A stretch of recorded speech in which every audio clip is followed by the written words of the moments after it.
श्री कृष्ण गुरुर्ब्रह्मा गुरुर्विष्णुः गुरुर्देवो महेश्वरः गुरुः साक्षात् परब्रह्म तस्मै श्री गुरवे नमः। तस्मै श्री गुरवे नमः। स्वरूप के ज्ञान में निष्ठा होने के बाद फिर भ्रांति होने की संभावना नहीं रहती। इस विषय को हम देख रहे हैं और कैसे स्वरूप में निष्ठा होने के बाद भी व्यवहार भी बाधित नहीं होता और निष्ठा भी टूटती नहीं। इसका आप कारण बताते हैं। केवला ज्ञान जनितम ज्ञानेन विनिवर्तते दोषेण जनितम कस्माद् विलीये ज्ञान मात्रतः। जो वस्तु अज्ञान से निर्मित होती है वही वस्तु ज्ञान के द्वारा निवृत्त होती है। जैसे अज्ञान से क्या निर्माण हुआ? मेरी घड़ी खो गई और उसके बाद बहुत परेशान रहे और फिर अपना हाथ अपने जेब में डाला और वहां देखा क्या रखा है, तो घड़ी है। तो जो घड़ी अज्ञान के द्वारा खो गई थी वही घड़ी ज्ञान के द्वारा मिलेगी। ऐसे नहीं अज्ञान के द्वारा मेरी घड़ी खो गई थी लेकिन ज्ञान हो गया और आपकी घड़ी मिल गई। अरे फिर आपने चुराई। देखो, तो अज्ञान के द्वारा हमने अपने आप को देह मान के रखा है। अज्ञान के कारण हमने अपने चैतन्य स्वरूप को भूल गए। तो ज्ञान के द्वारा हम अपने चैतन्य स्वरूप को पहचानेंगे। अच्छा, और दोषेण जनितम कस्मात्, और यदि कोई प्रतीति किसी दोष के कारण हो रही हो तो वह प्रतीति ज्ञान के द्वारा नष्ट नहीं होगी। अब इसको समझाने के लिए उदाहरण देते हैं, क्योंकि दोष के द्वारा उत्पन्न प्रतीति ज्ञान के द्वारा नष्ट नहीं होती। कैसे? अतएव तैमिरिकः पश्येत् जानन्नपि द्वयम् जगदाभास एषस्तु कर्म दोष समुद्भवः। जिसको आंखों में कोई प्रॉब्लम हो गया है, स्क्विंट आ गया है, जिसको संस्कृत में तिमिर दोष कहते हैं, उसके कारण उसको एक वस्तु दो दिख रही है और एक वस्तु दो दिखने के बाद भी उसको ज्ञान है कि वस्तु एक ही है। फिर भी इस वस्तु की दो प्रकार की प्रतीतियां इस ज्ञान से नष्ट नहीं होगी। कारण क्या है? दोष है आंखों का। तो आंखों के दोष से, इंद्रियों के दोष से जो हमको प्रतीति हो रही है वह ज्ञान के द्वारा नष्ट नहीं होगी, दिखेगा ही। दूसरे दो तीन उदाहरण ले लो। जैसे सूर्योदय और सूर्यास्त। हमको मालूम है सूर्य का उदय नहीं होता, अस्त नहीं होता। इसी प्रकार से यह जो मृग जल है, दोपहर के समय में, गर्मी के दिनों में पानी दिखता है, तो यह जो दिखता है दोष, इंद्रियों के दोष के कारण, वह ज्ञान से नष्ट नहीं होगा। इसी प्रकार से यहां जो उदाहरण दिया है आकाश की नीलिमा। आकाश को आंखें ग्रहण नहीं कर सकती, क्योंकि आकाश ना तो रूप स्वरूप है, ना उसमें रंग है, ना उसका कोई आकार है, ना आकाश स्वयं प्रकाशित है। तो आकाश को आंखें नहीं देख सकती, लेकिन आंखों का स्वभाव क्या है? देखना। अब क्या गड़बड़ी हो गई? आंखों का स्वभाव है देखना, और आकाश वो है जो आंखों के द्वारा देखा नहीं जाता, तो क्या होगा? फिर ऑप्टिकल इल्यूजन नीले रंग के रूप में आ जाएगा, क्योंकि आकाश अनंत है और आंखें अनंत को ग्रहण नहीं कर सकती। तो यह किसी दूसरे कारण से निर्मित जो प्रतीति है वह ज्ञान के द्वारा नष्ट नहीं होगी, वो ज्यों की त्यों बनी रहेगी। इसी प्रकार से यह जो जगत का आभास हो रहा है, ये जगत का आभास किसके कारण हो रहा है? इसका उत्तर बताते हैं, जगदाभास एषस्तु कर्म दोष समुद्भवः। ये कर्म के दोष से ये जगत का द्वैत और आभास हमको सत्य के रूप में प्रतीत हो रहा है। इसलिए तस्मात् आकर्म विलयम व्यवहारो न लीयते समाप्ते कर्मणि ततः शिष्येद अद्वय चिन्मयम। इसलिए जब तक के कर्म का बोझा हमारे सर पर है, तब तक के ये जगत, उसका द्वैत, उसके सुख दुख, उसकी लाभ हानि, ये तब तक हमारे सर पर बनी रहेगी। इसीलिए जब तक आकर्म विलयम, जब तक संपूर्ण कर्म नाश नहीं हो जाते, सभी कर्मों का जब तक नाश नहीं होगा, तब तक के व्यवहारों न लीयते। इसीलिए जब इस आध्यात्मिक क्षेत्र में कोई प्रवेश करता है, गृहस्थ है, दुनिया से फ्रस्ट्रेट होकर के आध्यात्मिक लाइन पर आया है, तो उनका एक ही आर्ग्यूमेंट होता है, स्वामी जी ये आपके लिए ठीक है, लेकिन क्या हम गृहस्थों के लिए ये उचित है कि हमने सब छोड़ छाड़ करके प्रभु के पीछे लगे? बिल्कुल उचित नहीं। क्यों? क्यों प्रभु के साथ भी संसार ही शुरू करोगे? इतनी आदत हो गई है संसार में रहने की कि भगवान के साथ भी संसार शुरू कर दिया। त्वमेव माता च पिता त्वमेव। देखो, इसलिए तस्मात् आकर्म विलयम व्यवहारो न लीयते। और समाप्ते कर्मणि ततः, जिस क्षण आपके जीवन से कर्म समाप्त हो जाएंगे पूर्ण रूप से, तो कोई व्यवहार बाकी नहीं रहता। और यहां जैसे प्रसंग डेवलप हुआ है वो हम बाद में पढ़ेंगे, पहले आपने आज तक जितना पढ़ा है उसके आधार पर समझेंगे, ताकि आपको दो प्रकार की दृष्टि प्राप्त होगी। एक दृष्टि से सत्य दिखेगा, दूसरी से मिथ्या दिखेगा। देखो, कर्म किसको कहते हैं? विकार या विकृति, उसके साथ जब कर्तृत्वाभिमान जुड़ जाता है तब उसको कर्म कहते हैं। तो कर्तृत्वाभिमान ही कर्म की जननी है। और कर्तृत्वाभिमान कैसे होता है? प्रकृति क्रियमाणानि गुणै कर्माणि सर्वशः अहंकार विमूढ़ात्मा कर्ताहमिति मन्यते। सभी के सभी कर्म प्रकृति के गुणों के द्वारा हो रहे हैं। तत्ववित्तु महाबाहो गुण कर्म विभागयोः गुणा गुणेषु वर्तन्ते इति मत्वा न सज्जते। जो गुण और कर्म के विभाग को जानने वाला तत्वविद पुरुष है, भगवद गीता के 3 अध्याय में भगवान बताते हैं, उसकी क्या दृष्टि है? गुणा गुणेषु वर्तन्ते। इंद्रिय सत्वगुण का कार्य, विषय तमोगुण का कार्य, दोनों का संबंध रजोगुण का कार्य। तो क्या हो रहा है? सत्वगुण तमोगुण को के पास रजोगुण की व्हीकल लेकर के पहुंच गया, और ये मैं कहां से पैदा हुआ?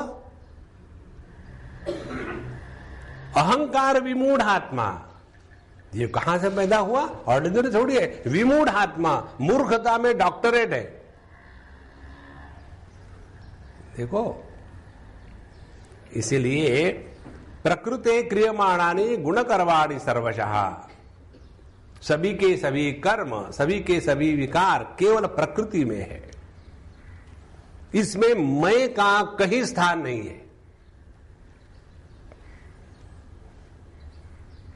और जिस दिन हमने ये समझ लिया कि यह जो मैं है ये देह तादात्म्य के साथ पैदा होता है, देह तादात्म्य खत्म हो गया तो वो भी खत्म हो गया।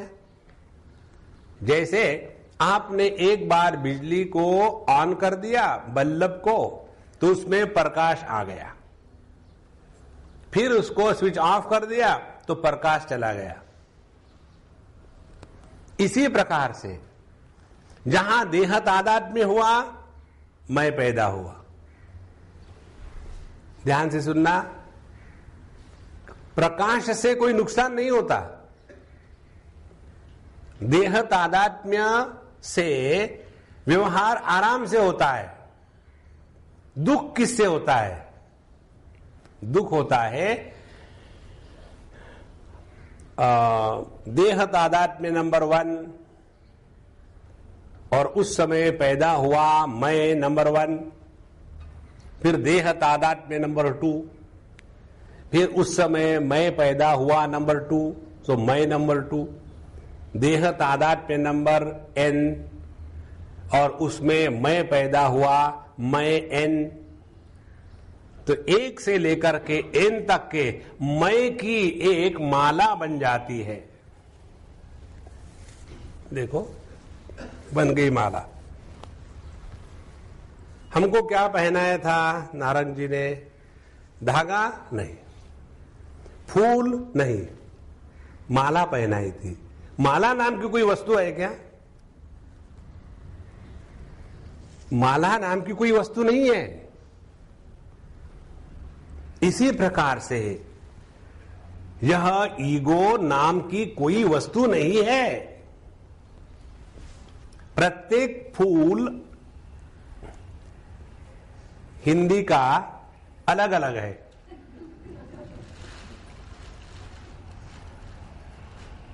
और प्रत्येक फूल अंग्रेजी का भी अलग अलग है। हिंदी के फूल जब एक धागे से इकट्ठे होते हैं तब इसको माला कहते हैं, और अंग्रेजी के फूल जब धागे में चैतन्य के एक हो जाते हैं तब उसको ईगो कहते हैं। एक फूल का दूसरे फूल के साथ कोई संबंध नहीं है। देखो, इसीलिए कर्तृत्व अभिमान केवल देह तादात्म्य से नहीं होता। कर्तृत्व अभिमान होता है देह तादात्म्य होने के बाद मैं पैदा हुआ, और ऐसे मैं का खजाना धागे में पिरोते गए, और अहंकार विमूढ़ात्मा। तो ये जो अहंकार है यह तत्व नहीं है। मन बुद्धि चित्त अहंकार जो अंतःकरण चतुष्टय का अहंकार है वो ये अहंकार नहीं है। यह क्षणिक है। इसीलिए जब तक हमारा देह तादात्म्य बनेगा, और अभी तक कितने बार बना आके चला गया। देखो, देह तादात्म्य किसको कहते हैं? हमको एक प्रश्न पूछा गया, स्वामी जी ये सब सुनने के बाद ऐसे लगता है कि फिर हम इस जगत में आए क्यों? अब देखो, प्रश्न कैसा गलत है। हम प्रश्न के उत्तर कभी नहीं देते, प्रश्न गलत है ये सिद्ध करते। प्रश्न कैसे गलत है? हम इस जगत में आए क्यों? हम माने कौन? देह। और अभी तक हमने क्या सुना है? देह तादात्म्य ही संसार निर्माण करता है। देह का तादात्म्य छोड़ दो तो कौन आया कौन गया? यह देह तादात्म्य का रोग इतना दृढ़ हो गया है। इसीलिए कर्म निर्माण होता है जब इस देह के विकारों को मैं के माध्यम से हम अपना कर्तृत्वाभिमान जोड़ लेते हैं और कर्म निर्माण हुआ। इसीलिए पूरी साधना क्या बताते हैं वेदांत शास्त्र में? यस्य नाहंकृतो भावः बुद्धिः यस्य न लिप्यते हत्वापि स इमान् लोकान् न हन्ति न निबध्यते। पूरी यही साधना है। यस्य नाहंकृतो भावः, जिसमें मैं ये करता हूं, मैं ये करता हूं, यह भाव नहीं है। यस्य नाहंकृतो भावः, उसके द्वारा क्या होगा? बुद्धि ही यस्य न लिप्यते।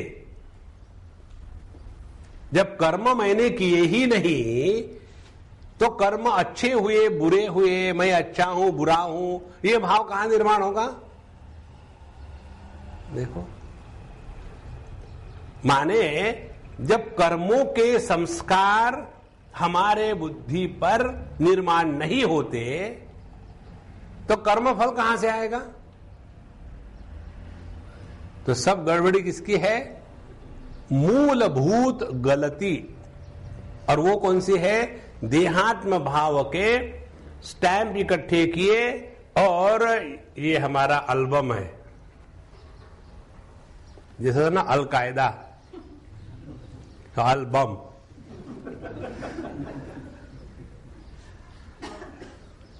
और उसी को लेकर के हम जब जाते हैं लोगों के घरों में, आपको हमारी सफरिंग मालूम नहीं। लोग हमको शादियों के एल्बम दिखाते हैं। एक ने मुझे पूछा, स्वामी जी जब ये आपको शादियों के एल्बम दिखाते, ये बताते हैं कि ये मैं हूँ, ये मेरी पत्नी है, ये मेरे चचा है, ये मामा है, और आप इतने मजे से देखते हो, आपको क्या लगता है? मैंने कहा मुझे ये लगता है कि ये मुझे जला रहा कि देखो ऐसी विभूति है आपको देखो ऐसा सास होता है, ऐसा ससुर होता है आपको, और देखो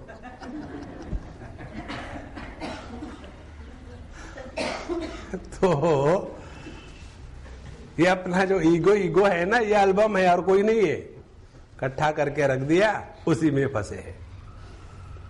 इसीलिए भैया सबसे बढ़िया साधना ये है, आज की तारीख में रहो। जहां आपने डेली वेजेस पर जीना शुरू कर दिया,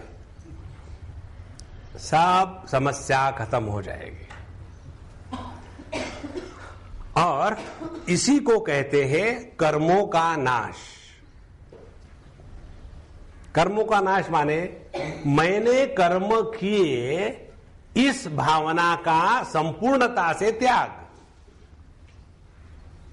देखो, उसी क्षण सब सिनेमा खत्म हो जाएगा। और जब तक के मैं कर रहा हूं तो आप कितना भी अच्छा कार्य करो, और मनुष्य अपने कर्म करने के लिए बड़े बड़े बहाने ढूंढता है। पहले स्वार्थ से प्रेरित होकर के बहुत सारा पैसा कमा लिया, अनेक प्रकार के टेक्निक लगा करके, टेबल के ऊपर, टेबल के नीचे, टेबल के बगल में, सब प्रकार से, इंडियन बैंक, स्विस बैंक, सब कर लिया। उसके बाद अब कुछ करने को है नहीं, बहुत सारा पैसा हो गया, फिर क्या करें? अब मुझे समाज सेवा करनी है। अब मुझे समाज सेवा करनी है तो इन्वेस्टमेंट क्या है? पहले मैं अपने अपने तरफ से 1 लाख रुपए सुनामी के लिए डोनेट करता। पहले मेरा चेक ले लो। सब मीटिंग बैठी है, सेठ जी धन्य है, देखो सुनामी के लिए 1 लाख रुपए दे दिए, बाकी सबसे 25, 30, 50 लाख, 2-3 करोड़ कर लिए, उसमें से 50% श्री कृष्णा अर्पणमस्तु। देखो, इसीलिए भैया अच्छे कर्म बुरे कर्म कुछ नहीं होते। कर्म अच्छा हो ही नहीं सकता जो आपको बंधन में डालता हो। इसीलिए जब तक के कर्तृत्वाभिमान है तब तक के यह संसार चलता रहेगा, व्यवहार चलता रहेगा। इसीलिए शॉर्टकट ये है कि अपन तो बाबा कुछ करते ही नहीं, जो हो रहा है हो रहा है, रिलैक्स होकर के रहो। अपने तरफ से आलस्य, निद्रा और प्रमाद, इन तीनों का शिकार नहीं बनना है। तो जैसे हम यहां आते हैं रोज और हम कहे हमको क्या इच्छा होगी प्रभु की तो पहुंच जाएंगे, लेकिन प्रभु की तो इच्छा है, लेकिन आप भी तो कोऑपरेट करो ना। सुबह नहा धो करके तैयार होकर के 7 बजे के पहले, हमारे राज महाराज आने के पहले हम वहां खड़े होते हैं।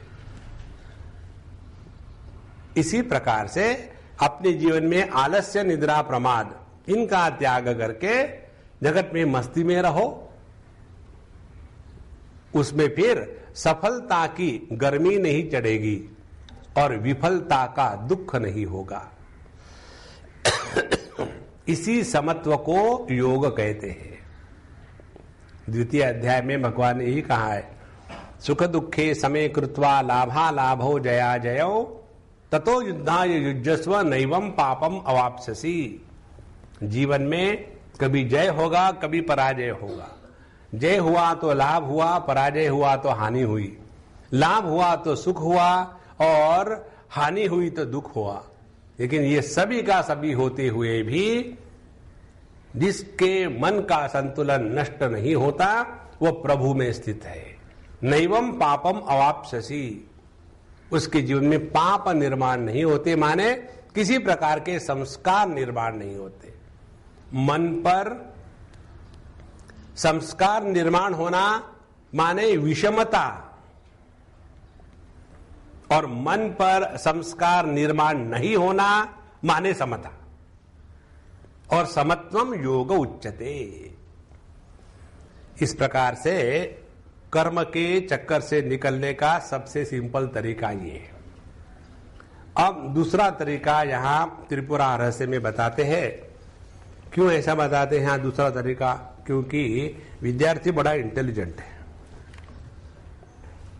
उन्होंने कहा था कि मैंने कुछ पूछा गुरु से और उनको समझ में नहीं आया, वो मेरे उत्तर नहीं दे पाए, इसीलिए उन्होंने मुझे आपके पास भेजा था कि आप जरा हायर स्टैंडर्ड के गुरु हैं। तो उन्होंने बिल्कुल ठीक है, मैं तुमको अच्छा समझाऊंगा।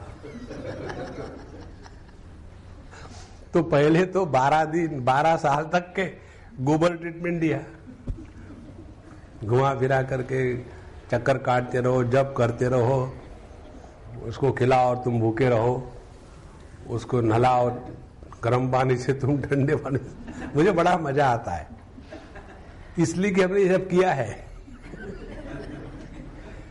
बहुत भगवान को धोया है।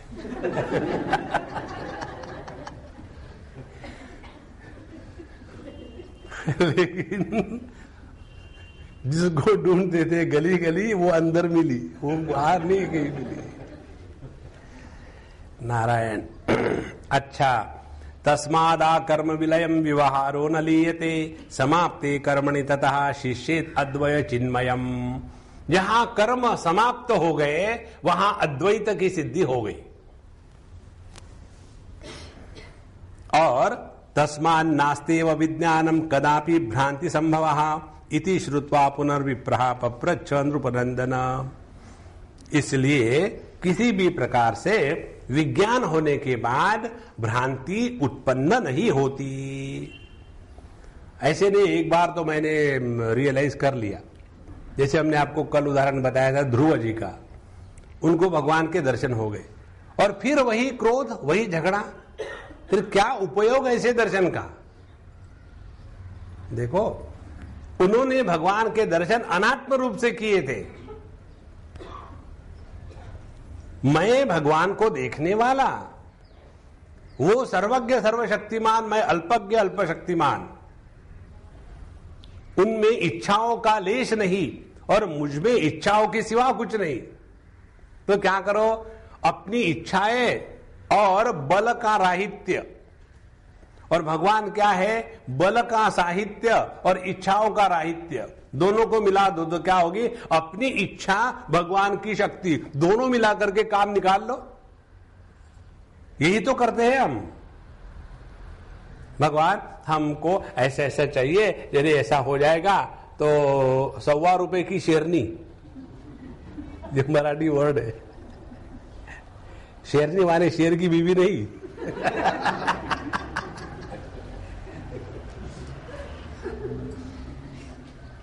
कि जो मराठी लोग जब हिंदी बोलते हैं तो बड़ा मजा आता है। लेकिन ये बता तू भात में क्यों खड़ा है? एक बार दिल्ली में एक पुणे का आदमी गया और चावल खा रहा था, उसमें पत्थर निकला, गुस्सा आया। पुनेरी आदमी को गुस्सा आता है तो वो हिंदी में बोलता है और उसने हिंदी में बोलना शुरू कर दिया। पहले ये बता भात में खड़ा क्यों है? और वो लड़का कहता मैं भात में कहाँ खड़ा हूं, मैं तो बाहर खड़ा।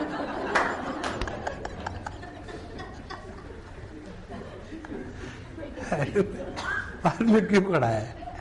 कोई नहीं खड़ा भात में। तो यह अत्यंत सहज साधना है अपने जीवन से कर्तृत्वाभिमान का त्याग करना। कर्तृत्वाभिमान का त्याग जिस जीवन प्रणाली से होता है उसको धर्म कहते हैं, और धर्म कर्म स्वरूप है, उसी को कर्म योग कहते हैं। कर्तृत्वाभिमान का त्याग जिस भावना से होता है उस कर्तृत्वाभिमान के त्याग के भावना के विचार पद्धति को भक्ति कहते हैं। कर्तृत्वाभिमान का त्याग जिस सेल्फ डिसिप्लिन से होता है उसी को योगा कहते हैं, और जिस कर्तृत्वाभिमान का त्याग विचारों के विश्लेषण के द्वारा होता है उसी को ज्ञान योग कहते हैं। चारों का तात्पर्य कर्तृत्वाभिमान के निराकरण में है। इसलिए अब यह कर्म की कहानी सुनो। समाप्ते कर्मणे ततः शेषेष अद्वय चिन्मयम् तस्मान्नास्तेव विज्ञानम कदापि भ्रांति संभवः इति श्रुत्वा पुनः विप्रः पप्रच्छ नृपनंदनम। ऐसी जब बात उन्होंने बताई तो फिर उन्होंने प्रश्न पूछा हेमांगत से। उस वसुमान ब्राह्मण ने अहो नृपात्मज कथम ज्ञानी नाम कर्म संभवेत ज्ञानाग्नि संस्पर्शनेपि कर्मतूलः कथम स्थितः। हे राजपुत्र महाराज, ये बात आपको जचने भाई। कैसे? ज्ञानाग्नि संस्पर्शने अपि कर्मतूलः कथम स्थितः। कर्मतूल माने कर्म की कपास। जो कर्म की कपास ज्ञान अग्नि के संबंध में आ गई वो कैसी बनी रहेगी? वो तो जल जाएगी। भगवत गीता में भी आता है ना, ज्ञानाग्नि सर्वकर्माणम। तो ज्ञान के अग्नि के द्वारा भस्मसात कुरुते यथा, तो सभी के सभी कर्म भस्मसात हो जाते हैं। और आप कहते हैं कि ज्ञानी के भी जब तक के कर्म बने हैं तब तक व्यवहार बना रहेगा, तो वो ज्ञानी भी है और उसके कर्म भी बने हैं। ये तो आप उल्टी बात कह रहे हो। यदि ज्ञानी है तो कर्म कहां से आए, और कर्म नहीं है तो व्यवहार कहां से आया? इसीलिए ये बात हमको बताओ। और इस उत्तर में बताते हैं अथाह हेमांगदोपि विप्रम तम नृपनंदना शृणु भगवन ब्रह्मन शृणु प्रवक्ष्यामि त्रिविधम कर्म ज्ञानिनाम। अच्छा, हे ब्रह्मन, हे पंडित जी, हे वसुमान जी, हे ब्राह्मण, हे विप्रवर, सुनो, ज्ञानियों के कर्म भी तीन प्रकार के होते हैं। कौन से हैं वो तीन प्रकार के कर्म? सर्वेषां समानम स्यात् अपक्वम पक्वमेव च हतोदितम चेति तत्र नश्येत् ज्ञानम अमध्यमम। सभी ज्ञानियों के कर्म को तीन भागों में बांटा जाता है। एक है अपक्व, दूसरे है पक्व, और तीसरे है हतोदित। ये तीन प्रकार के कर्म होते हैं। और इनमें से जो पक्व कर्म है उसको छोड़ करके अपक्व और हतोदित, ये दो प्रकार के कर्म नष्ट हो जाते हैं ज्ञान के अग्नि के द्वारा। लेकिन जो पक्व कर्म है वो ज्ञान के अग्नि के द्वारा नष्ट नहीं होते। ये सिद्धांत वेदांत शास्त्र की भाषा में कहते हैं कि प्रारब्ध कर्म का क्षय केवल भोग से ही होता है।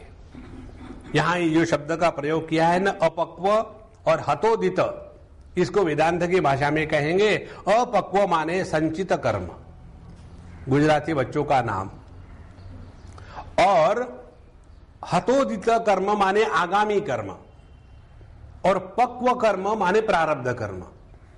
तो 3 प्रकार के कर्म है। संचित कर्म, summation of the total pass karmas, bank balance. प्रारब्ध कर्म, जिन कर्मों ने पक्व होकर के कर्म फल देना प्रारंभ किया है और इसी के फलस्वरूप ये हमारा जन्म हो गया है।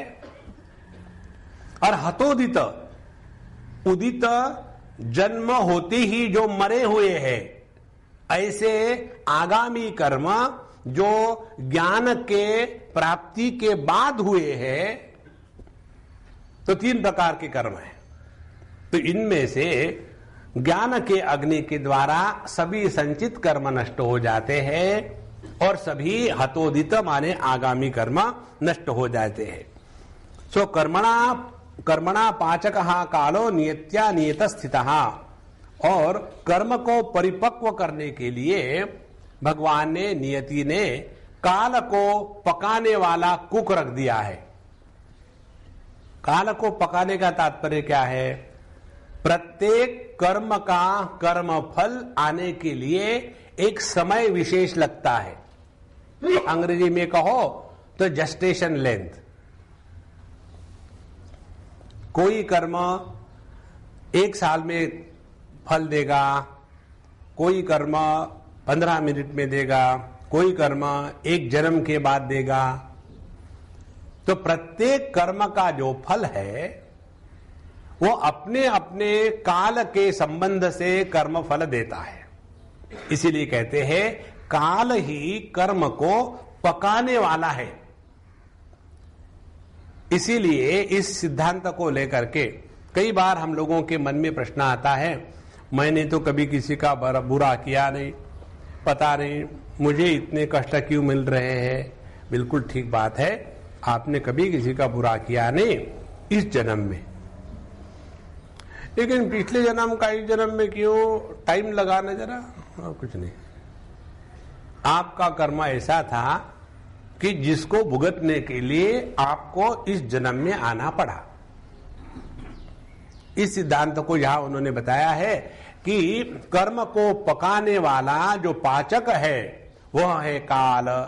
कालेन प्राचिर प्रायम पक्वम कर्म समीरितम, अपाचितम अपक्वम स्यात् ज्ञानो उत्पत्तेन्तरंतरम कृतम हतोदितम विद्धि ज्ञानात् हत समुद्भवात्। और जो कर्म पका हुआ नहीं है माने केवल संचित है, और जिन कर्मों का फल देना प्रारंभ नहीं हुआ, ऐसा कर्म, और हतोदित जो कर्म पैदा होते ही मरा हुआ है, ये 2 कर्म ज्ञान के अग्नि के द्वारा नष्ट हो जाते हैं। लेकिन जो पक्व कर्म है, जिसने कर्म का फल देना प्रारंभ कर दिया है, ऐसे प्रारब्ध कर्म ज्ञान के द्वारा नष्ट नहीं होते, वो अपना फल देके रहेंगे।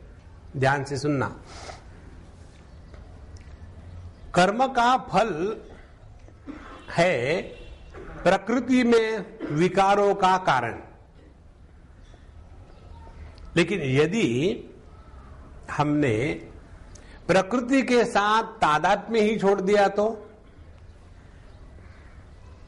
तो उस प्रकृति में होने वाले विकारों के साथ तादात्म्य छोड़ दिया तो वह कर्म फल मुझे कभी नहीं लगेंगे।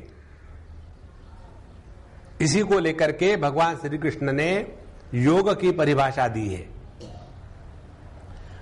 तम विद्या दुख संयोगम वियोगम योग संनितम स निश्चयेन योक्तव्यः योगो अनिर्विण्ण चेतसा।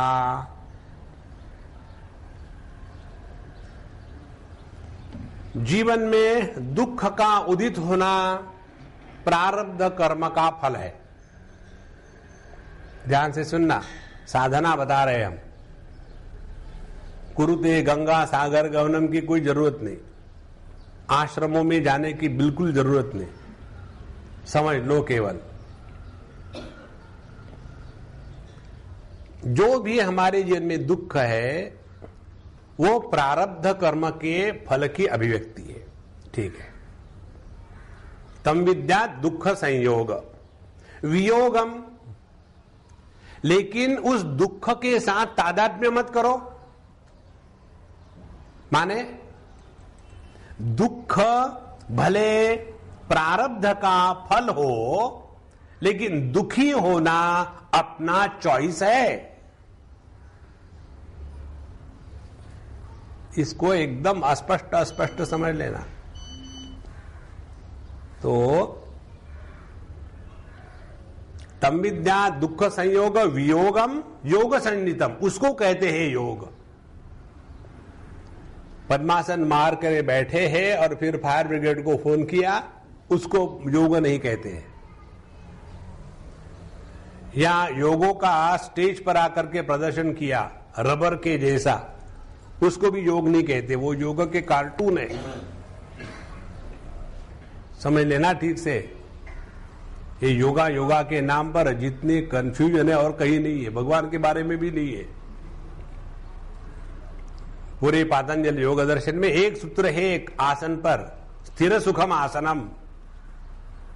और ये पता नहीं बाहर के इतने 64 कहां से आ गए, उसी में फंसे रहेंगे। और फिर जैसे हमको किसी ने हाथी दिया और हमने सोचा अभी हाथी का प्रयोग क्या करें, बड़ा शक्तिवान पशु हमको दिया है, अब हम छोटे दायरे में रहने वाले, छोटा सा मकान, छोटा सा गार्डन और उसमें 10 बाय 3 का किचन गार्डन। अब हाथी दिया, अब क्या करें इससे? ऐसा करते अपने किचन गार्डन को प्लोइंग करते हाथी के द्वारा। अब वो 6 बाय 3 का किचन गार्डन उसको हाथी लगा करके प्लो करना है। जो योग शास्त्र परमात्मा को उपलब्ध करने का साधन है, उसको लेकर के किचन गार्डन को खरोच रहे। देखो, इसलिए योग कहते हैं जीवन में दुख आने के बाद दुख के साथ तादात्म्य न करके दुखी नहीं होना, इसको योग कहते हैं। हमको लोग काफी गुस्सा करते हैं हमसे, आपको दूसरा कुछ आता ही नहीं, मौज में रहो मौज में रहो। लेकिन आप यदि शास्त्रों का अध्ययन करो तो कर्म ज्ञान भक्ति योग इन चारों का यही परिणाम है। देखो, कर्म में क्या बताते हैं कि सुख दुखे समे कृत्वा लाभा लाभो जया जयो ततो युद्धाय युजस्व नैवं पापम अवाप्स्यसि। माने जो हो रहा हो ठीक है, दुखी मत होना। सिद्धांत तो वही निकला ना। योग का यही सिद्धांत है। भक्ति का क्या सिद्धांत है? रोना मत, माने योगक्षेमम वहाम्यहम्। अनन्या चिंतयन्तो माम ये जना पर्युपासते तेषाम नित्याभियुक्तानाम योगक्षेमम वहाम्यहम्। हम काहे के लिए रोते हैं? जो नहीं है उसके लिए, या जो है उसकी रक्षा के लिए। भगवान कहते दोनों का गारंटी मेरा है, अब रोना बंद कर। माने मस्त रहे, संतुष्ट सततम योगी। उसके बाद आ जाओ ज्ञान में। ज्ञान की बात करते हैं भगवान 14वें अध्याय में, जहां कहते हैं प्रकाशम च प्रवृत्तिम च मोहमेव च पांडव न द्वेष्टि संप्रवृत्तानि न निवृत्तानि कांक्षति। जो भी प्रकृति के विकार सात्विक राजसिक तामसिक आ रहे जा रहे हैं, सत्वगुण आया तो फुदकने की जरूरत नहीं, कारण सत्वगुण में फुदकोगे तो रजोगुण तैयार हो जाएगा। जैसे दूध में खटाई डालो तो दही तैयार हो जाएगा, और फिर दही का जमा लोगे कुछ तो उसका तमोगुण तैयार हो जाएगा। तो ये तो चलता ही रहता है जगत में। इसीलिए मौज में रहो। और अंतिम में जाकर के सभी साधना का पूर्ण निचोड़ बताने के बाद भगवान 18वें अध्याय में यही बात बताते हैं, इस प्रकार से जिसने ब्रह्मभूत प्रसन्नात्मा न शोचति न कांक्षति। इसीलिए मौज में रहना, इस चीज को साधारण मत समझ लेना, ये जीवन का अंतिम लाभ है, अंतिम उपलब्धि है। इसलिए अपने जीवन में जो भी कर्म इत्यादि आते हैं, कर्म फल आते हैं, आने दो, उनके साथ विरोध भी नहीं करना, कोऑपरेशन भी नहीं करना। जैसे हम आपसे बोल रहे हैं उस प्रकार से विरोध नहीं कर रहे, सब सुन रहे, कोऑपरेशन नहीं कर रहे, कोई अप्लाई नहीं कर रहे। इस स्थिति में जो बैठे हैं उस स्थिति में जगत में रहो। अच्छा, तत्र पक्वम तु यत्कर्म तद आरब्धम इतीर्यते आवेगम मुक्त शरवत तिष्ठति एव फलप्रदम। अब जो तीसरा कर्म है पक्व कर्म, जिसको प्रारब्ध कहते हैं, ये प्रारब्ध कर्म कैसा है? जैसे धनुष्य से बाण निकल गया हो, जब धनुष्य से बाण निकल जाता है तो आप कुछ नहीं कर सकते, अब वो जाकर के जहां लगना है वहां लग के गिरेगा ही नीचे। इसी प्रकार से अब इस सिद्धांत को समझ लिया यदि हमने, तो क्या अर्थ निकलना चाहिए और क्या निकलता है? क्या निकलता है? पता नहीं, मेरे प्रारब्ध ही फूटे हुए, तुमसे शादी हो गई। तो वो कहती है पता नहीं, मेरे भी फूटे हुए, तुमसे शादी हो गई, और दोनों फुटके इकट्ठे हो गए।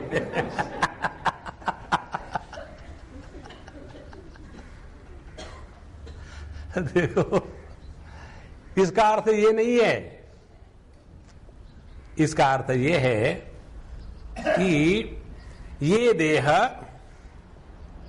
प्रारब्ध के धागों से बना है,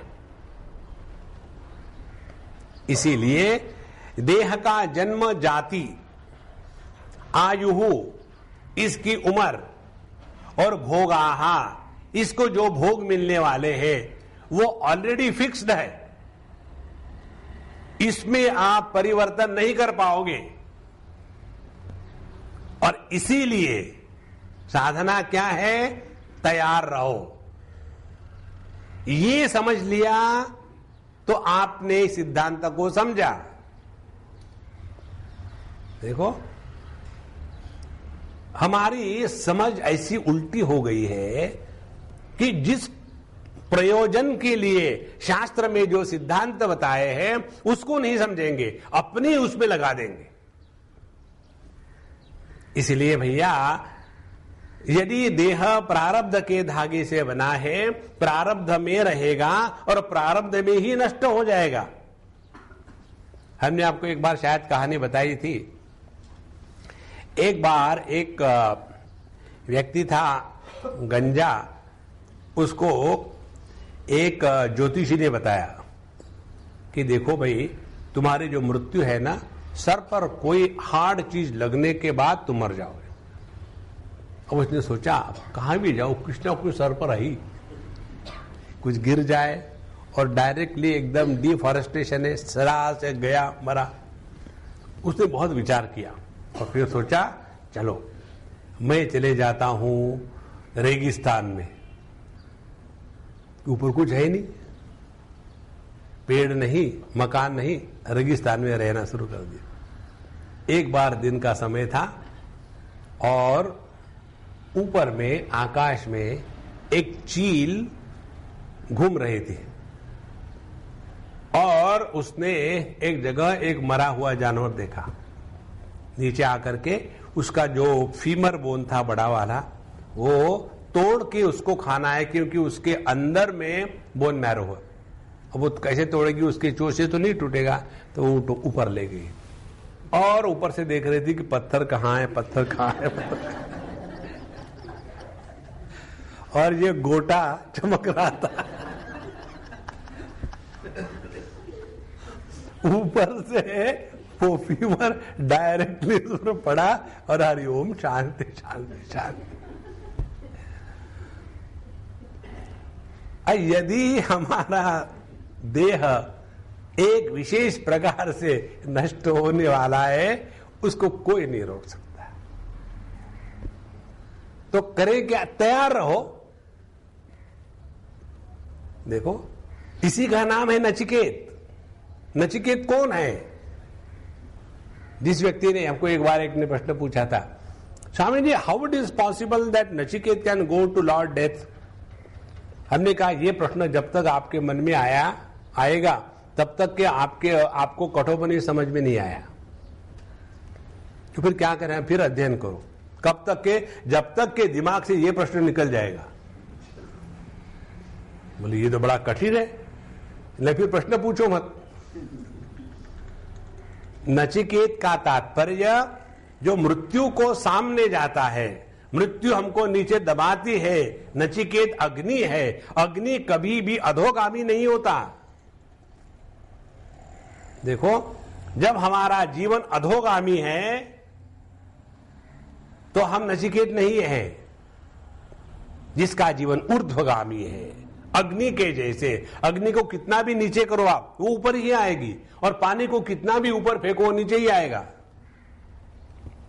तो जिसने अपने जीवन में इस तत्व के प्रति संपूर्ण समर्पण कर दिया है, उसके सिवा कुछ नहीं चाहिए, उसी ने मृत्यु को जीता है। जो मृत्यु को जीता है, वही मृत्यु को सामने जाता है, भागता नहीं उससे। इसलिए यह जो प्रारब्ध कर्म है, आवेगम मुक्त शरवत तिष्ठति एवं फलप्रदम। तो जीवन में जो होना है होगा ही, किसी को लेकर के दुखी मत होना। भगवान कृष्ण के जीवन में, भगवान रामचंद्र जी के जीवन में जो जो बातें हुई वो होने ही वाली थी। इसीलिए हमको हिंदी सिनेमा के गाने पसंद आते हैं, उसमें बड़ा वेदांत भरा है। हमारा एक प्रोग्राम है फिल्मी वेदांत बनाने का, लेकिन पता नहीं कब बनेगा, प्रभु इच्छा। तू कौन है, तेरा नाम है क्या, सीता भी यहां बदनाम हुई।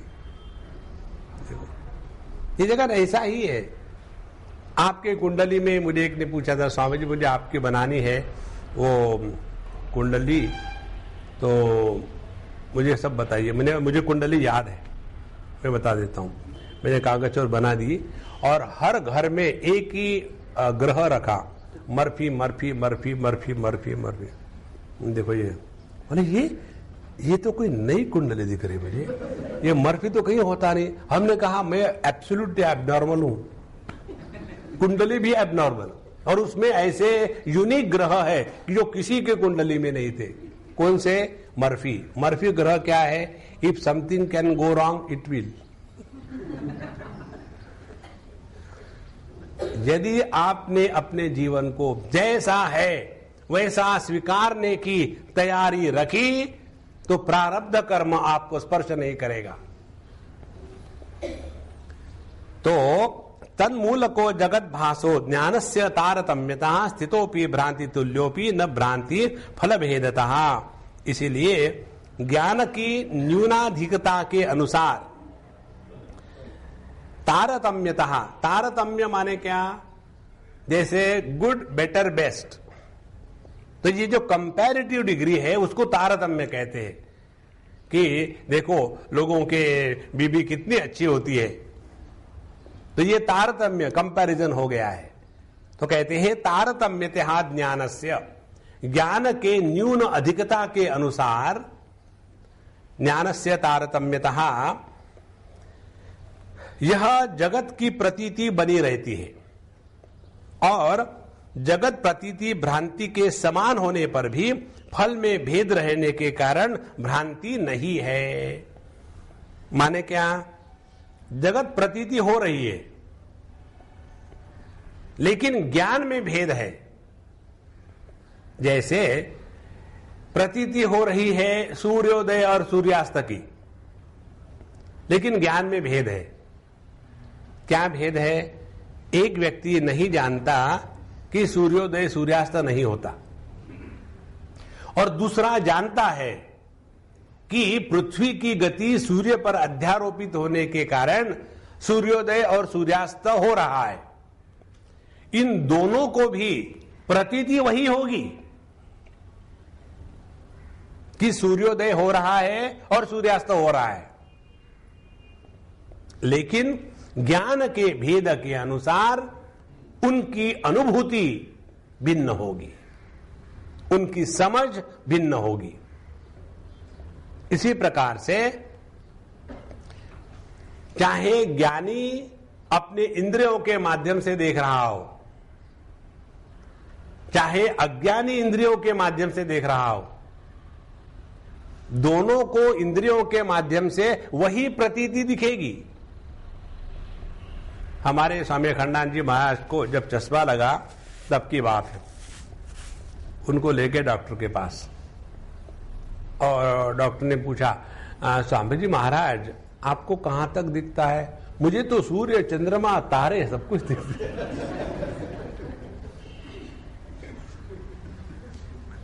अब क्या करोगे? उन्होंने सच बताया, आपका जैसा प्रश्न है वैसा उत्तर दिया। तो चाहे ज्ञानी रहे चाहे अज्ञानी रहे, उसको आंखों से रंग रूप ही दिखेगा, और आंखों की जो लिमिटेशंस है वो दोनों के लिए समान है। लेकिन भेद किसमें है? जिस दृश्य वस्तु को देख करके अज्ञानी प्रभावित होकर के राग द्वेष करके काम का निर्माण करता है और काम से प्रेरित होकर के कर्म में लगता है, यह अज्ञानी की दृष्टि का प्रभाव। और ज्ञानी जो देखता है, आत्मोपमेन सर्वत्र समम पश्यति अर्जुन, लेकिन जो जो दृश्य है वह केवल मेरा ही विस्तार है।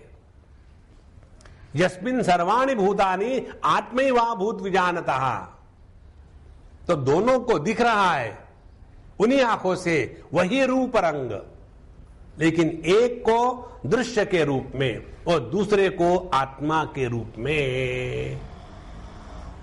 इसको समझने को कठिन मत समझना, बहुत सिंपल है। जब दूसरे का बच्चा होता है तो हम फिलोसोफर होते हैं, जब अपना बच्चा होता है तो बेवकूफी को ज्ञानी कहते हैं। कारण क्या है? बच्चे में अपने आप को हमने देखा है, और जो दूसरे का बच्चा होगा उसको हम केवल एक दृश्य पदार्थ के रूप में देखते हैं। तो ज्ञानी जब संपूर्ण सृष्टि को आत्म रूप से देखता है तो द्वैत के अनुभूति में अद्वैत की हानि नहीं होती, और इसीलिए ज्ञानी की दृष्टि भिन्न है, अज्ञानी की दृष्टि भिन्न है। तो तन्मूल को जगत भासः, तो ये प्रारब्ध कर्म के मूल से ही जगत भास है, और ज्ञानस्य तारतम्यतः स्थितापि, और ज्ञान के तारतम्यता के कारण, न्यून अधिकता के कारण इसमें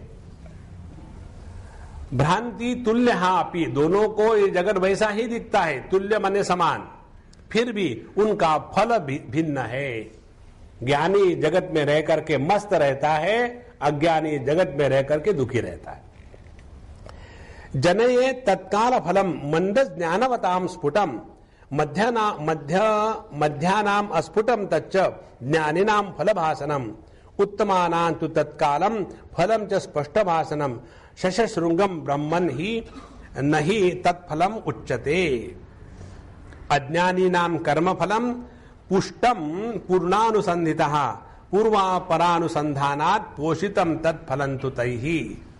अब यहां 4 प्रकार की बातें बताई है। पहली बात कहते हैं, जो मंद ज्ञानी है, मंद ज्ञानी को यह प्रारब्ध फल तत्काल फल प्रदान करता है। जो मध्यम ज्ञानी है उनको फल का भास अस्पष्ट होता है, और जो उत्तम ज्ञानी है उनको फल का भास तत्काल और स्पष्ट होता है, किंतु उनके दृष्टि में वह शशशृंग के समान असत होने के कारण फल नहीं कहा जाता। और अज्ञानियों का तो कर्म फल का अनुसंधान ही रहता है। अज्ञानी नाम कर्म फलम तु पूर्ण अनुसंधान संधितः। और इसीलिए वह उनका कर्मफल और कर्म और पुष्ट हो जाता है और पूर्वापर का अनुसंधान रहने के कारण वे उस फल का पोषण ही करते हैं। तो ये 4 स्थितियां हो गई। अब ये 2 मंद ज्ञानी, मध्यम ज्ञानी और उत्तम ज्ञानी, ये प्रसंग पिछले अध्याय में आ चुका था। मंद ज्ञानी कौन है? मंद ज्ञानी वो है जिसका देहात्म भाव समाप्त नहीं हुआ है और जो बोलते समय ब्रह्मन है, प्रवचन के बाद भ्रम, वो है मंद ज्ञानी। दूसरे है मध्य ज्ञानी, मध्यम ज्ञानी कौन है? जिनका देहात्म भाव खत्म हो गया है और इसीलिए कभी कभी उनको ये जगत का आभास होता है, कभी कभी नहीं होता, और इसीलिए उनके जीवन में जगत के दुख कभी कभी आते हैं, कभी कभी नहीं आते। और उत्तमानांतु तत्कालम फलम च स्पष्ट भाषणम, जो उत्तम ज्ञानी है उनकी अपने स्वरूप में निष्ठा इतनी पक्की है कि कर्म फल को वो स्पष्टता से जान लेते हैं कि इसका अपने साथ कोई संबंध नहीं। ध्यान से सुनना, अग्नि की उष्णता का संबंध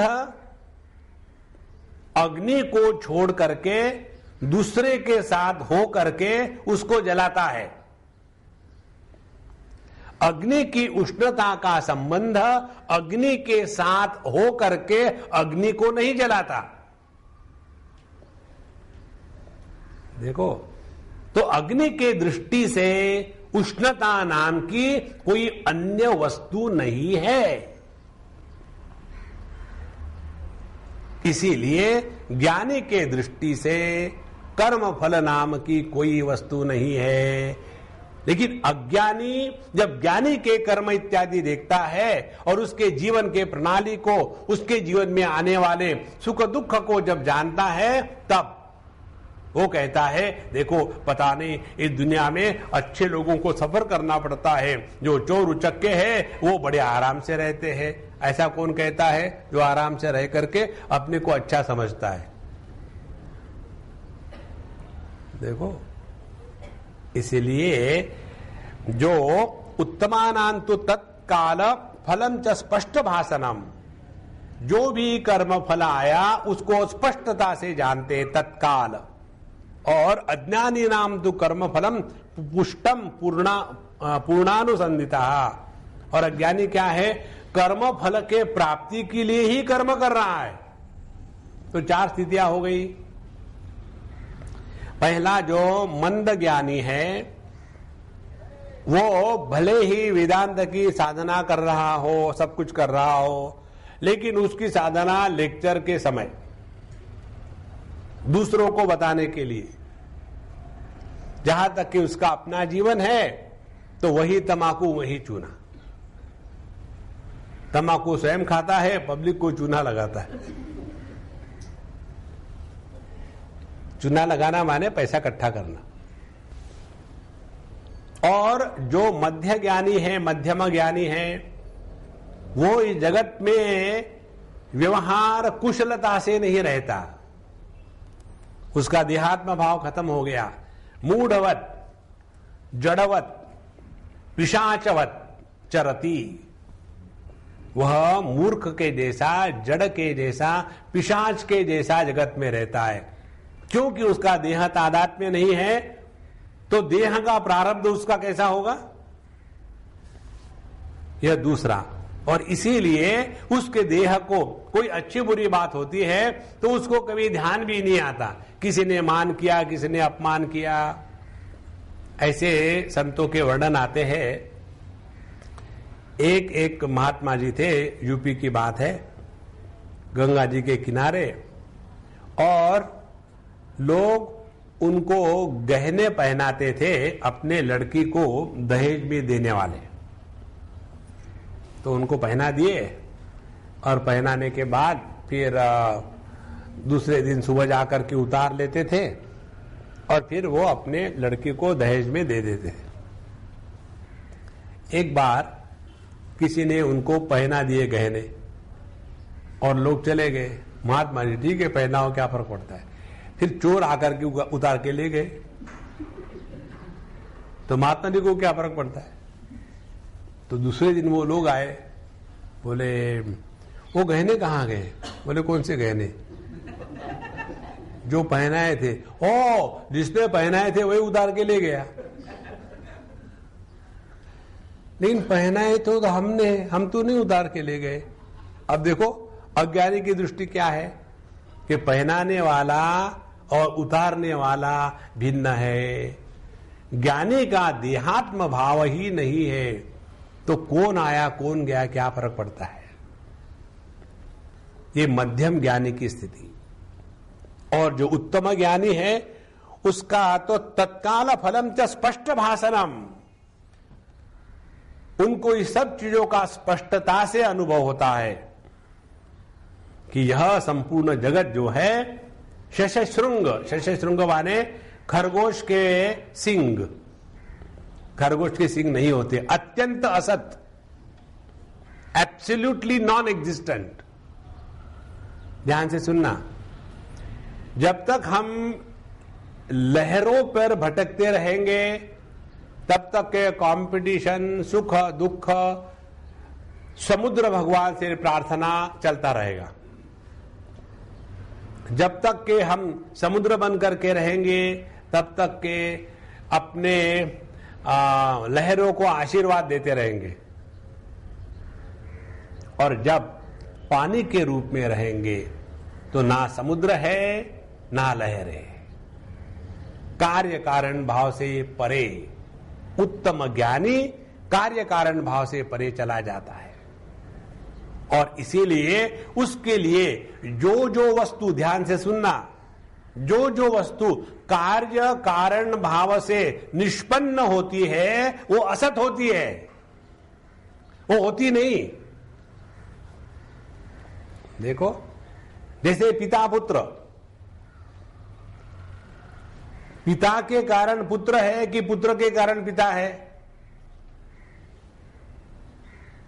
जैसे पति पत्नी, पति के कारण पत्नी है कि पत्नी के कारण पति है। गुरु शिष्य, गुरु के कारण शिष्य है कि शिष्य के कारण गुरु है। ये सभी का सभी जो कार्य कारण भाव है, चाहे स्वप्न हो चाहे जागृत अवस्था हो, इसका कोई अस्तित्व नहीं है। देखो, इसीलिए जो वस्तु कार्य कारण भाव के परे है, और यही बताने के लिए हमारे शास्त्र कहते हैं न जायते म्रियते वा विपश्चित नायम भूत्वा अभविता वा न भूयः अजो नित्य शाश्वतोयम पुराणः। यह अज है, अजन्मा है, शाश्वत है, इसमें कोई भी परिवर्तन नहीं आता, हमेशा ज्यों का त्यों है।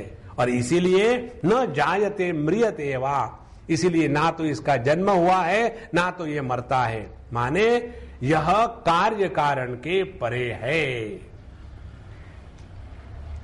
इसीलिए उत्तम ज्ञानी की स्थिति में किसी भी प्रकार के जगत के अस्तित्व को स्वीकार नहीं किया जाता। पानी को जाकर के आप यदि कंप्लेन करो, पानी दादा, यस,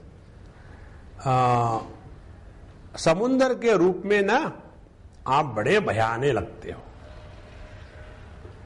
और छोटी सी लहर के रूप में आप बड़े प्यारे लगते हो। तो समुद्र दादा क्या कहेगा, ठीक से बोल, ये समुद्र क्या है। पानी को समुद्र क्या है कभी समझ में नहीं आ सकता, पानी को लहर क्या है ये कभी समझ में नहीं आ सकता। इसीलिए आप जाकर के भगवान से प्रार्थना करते हो ना, पापो हम पाप कर्म हम, भगवान लक्ष्मी को पूछते क्या कह रहा है।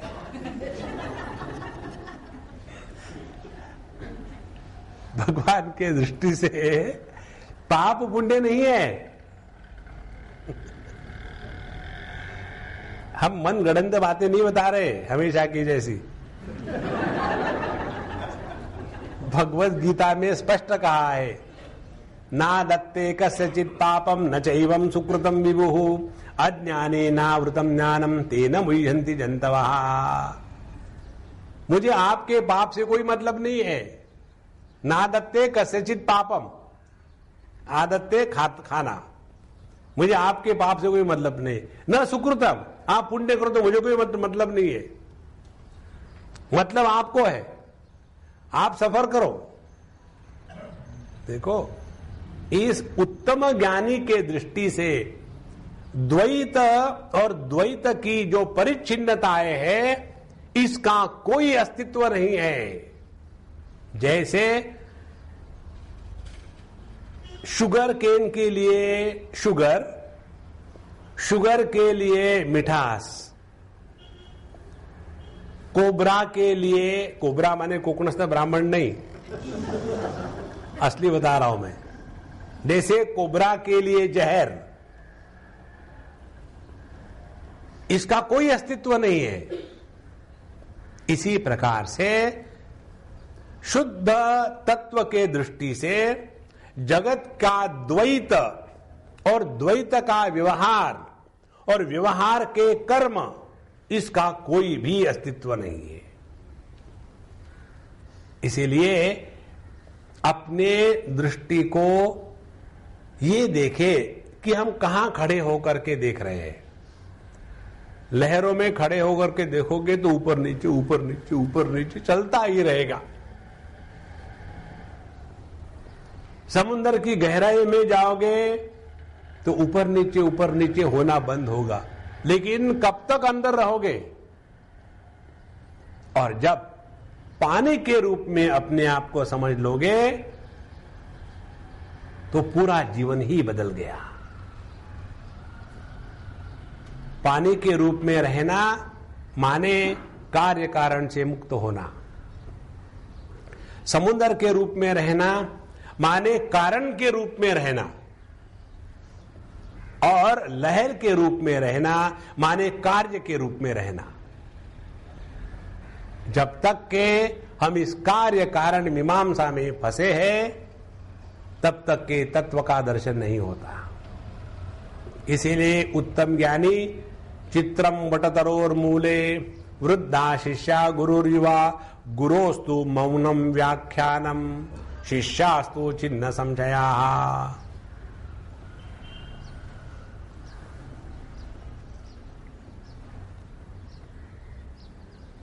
शांति एक है, अखंड है, इसमें कोई भेद नहीं। इसी प्रकार से शुद्ध चेतना एक है। उसमें मनुष्य, पशु, पक्षी, स्त्री, पुरुष, पापी, पुण्यवान, इनका कोई भेद नहीं। नरक को भी आधार वही परमात्मा देता है, जो परमात्मा स्वर्ग को देता है आधार। नरक में जाने से काहे को डरना? क्योंकि नरक का अस्तित्व भी परमात्मा के सिवा नहीं हो सकता। लेकिन हमारा ध्यान स्वर्ग के कंफर्ट्स पर है और नरक के कठिनाइयों पर है। उसके अधिष्ठान पर कहां ज्ञान है? देखो, हमारा ध्यान जगत के सुख और दुख इन पर है। हमारा ध्यान जागृत, स्वप्न, सुषुप्ति इन अनुभवों पर है।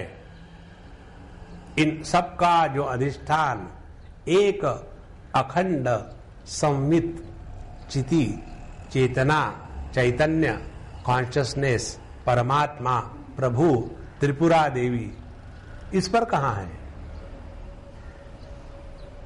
जहां हमारा ध्यान वहां रहेगा तो फिर ये तो तमाशा चल रहा है। जैसे दर्पण में प्रतिबिंबित होने वाली कोई भी वस्तु दर्पण को प्रभावित नहीं कर सकती। इसी प्रकार से यह जो द्वैत का प्रपंच इस शुद्ध चैतन्य में प्रतीत हो रहा है, यह द्वैत की प्रतीति शुद्ध चेतन को स्पर्श नहीं कर सकती, जैसे प्रतिबिंब दर्पण को स्पर्श नहीं करते।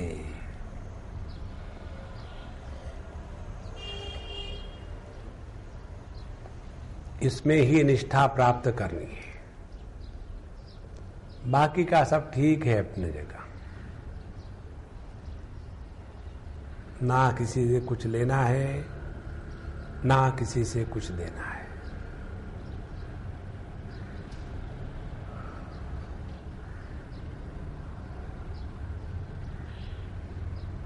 ये अर्थ है इस श्लोक का। मौनम व्याख्या प्रकटित परब्रह्म तत्वम युवानम। जो मौन में प्रकट होता है वह परमात्मा है।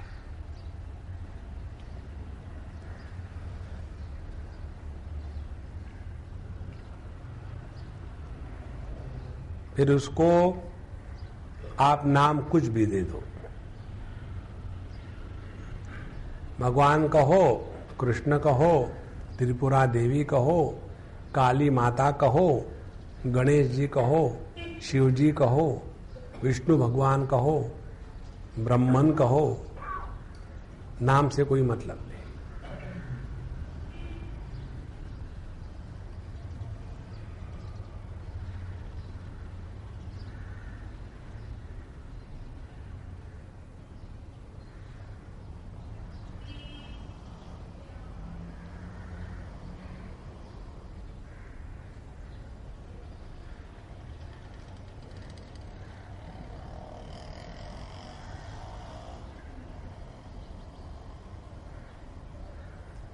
कठोपनिषद कहती है एतद् वै तत्,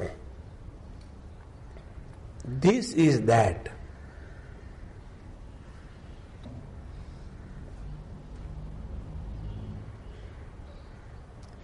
अब आपने जो अनुभव किया है सबने, दूसरों को समझा के दिखाओ।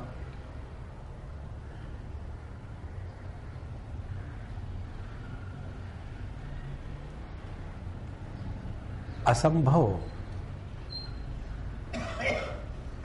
जैसे उदाहरण देते हैं संत महात्मा, गूंगा व्यक्ति जब कड़वी चीज खाता है तो उसके बारे में बताता है आ आ आ। जब मिठाई खाता है तो उसके बारे में बताता है आ आ आ। उसकी जिह्वा रस का तो ग्रहण कर सकती है, लेकिन उस रस का वर्णन नहीं कर सकती। इसी प्रकार से रसो वै सहा, ये जो अपने स्वरूप की स्थिति है इसका अनुभव तो होता है,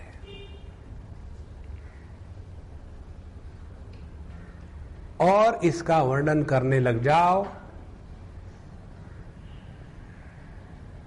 मुंह का आस्वादनवत। गूंगे ने यदि स्वाद लिया हो तो स्वाद लेकर के उसको चुप बैठने के सिवा कोई चारा ही नहीं। इसी प्रकार से जो तत्व में स्थित है वो स्वाभाविक शांत हो जाता है।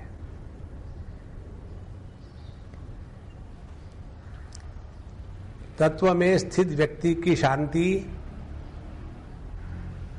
और शांत रहने के कारण जो शांति, इसमें जमीन आसमान का अंतर है।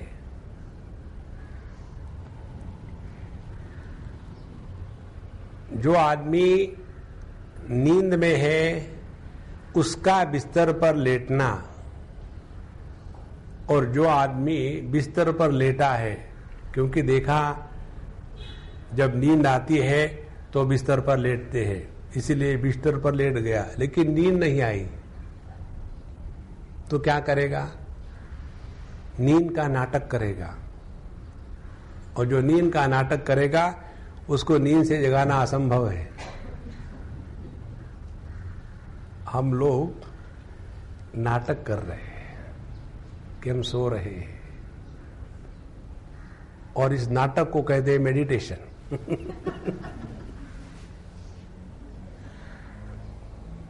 अपने स्वरूप में निष्ठा जब तक नहीं होगी ना, बाहर का सब नाटक ही नाटक है। ओम पूर्णमदः पूर्णमिदं पूर्णात् पूर्णमुदच्यते पूर्णस्य पूर्णमादाय पूर्णमेवावशिष्यते। ओम शांति शांति शांति। हरि ओम। श्री गुरुभ्यो नमः। हरि ओम।